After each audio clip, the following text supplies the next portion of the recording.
Again, as we mentioned before, I haven't heard a whole lot about Paul Macadams.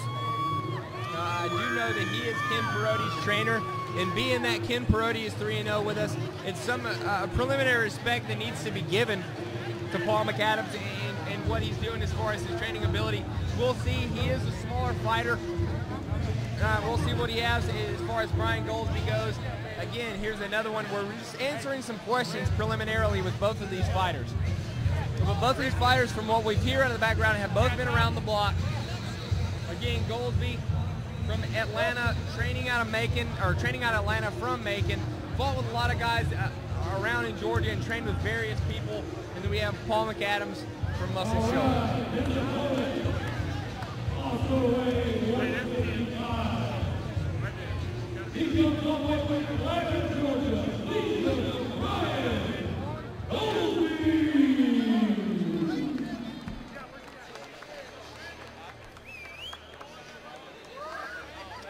Sometimes you'd like to look at a fighter stand in the ring and try to make an assessment of that fighter. But it's really hard to tell, taking just a raw look at a fighter to see as to whether or not, his physique makes a difference. I mean, there's absolutely perfect examples in the fighting game, such as a BJ Penn, as a Wesley Cabbage Carrera, who are guys whose physique are certainly not impressive, but absolutely have the cardiovascular ability to stay in the ring and do what they do. They're the best in the world. So, ladies and gentlemen, the one thing that you will find in the fight game preliminarily is you certainly do not want to take a look at a fighter and make a judgment on his discipline or ability based on the things that he shows you in the round as far as taking his shirt off. Beach muscles absolutely do not fly in ECI. You can either use them or you can't. And that's what we're going to find out with both these fighters. At initial look discipline. We'll see what they have once we have final instructions.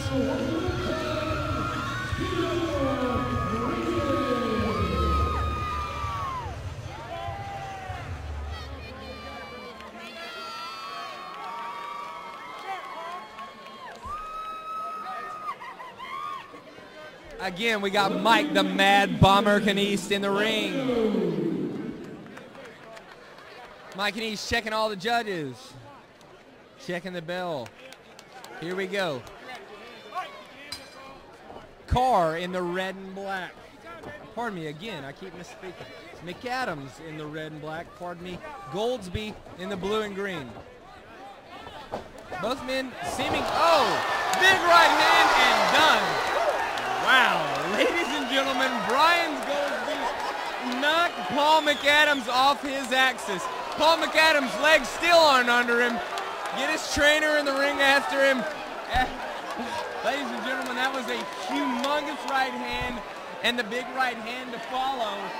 Bryan Goldsby, we don't know that much about him for the 20 seconds that he's fought, but ladies and gentlemen, the man has iron in his hands.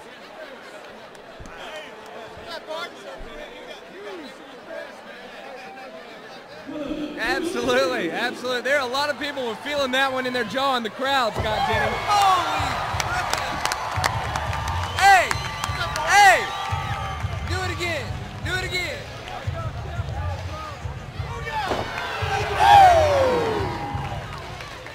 Bryan Goldsby's flipping for the knockout, ladies and gentlemen.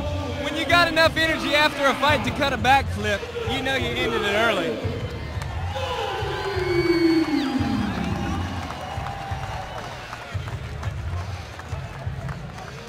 Ladies and gentlemen, we've seen his right hand. We know his ability as far as his boxing goes, but I'm not so sure that gentleman doesn't need to be in a gymnasium with the way he jumped out of the gym on that backflip. I've never seen a backflip that high before, ladies and gentlemen. I was a state champion in gymnastics when I was 12 years old, and that kid just jumped 6 feet in the air and turned a backflip. Well, it's absolutely evident that some of the power that's in that backflip's in that right hand, because he put him to sleep with that right hand. Ladies and gentlemen, we've been waiting on it. Here we go, the meat of our card. Ladies and gentlemen, I know this is another fighter that I'm excited to see. This is going to be Castillo. the fight of the night. Wait a minute, how are you going to back up and call this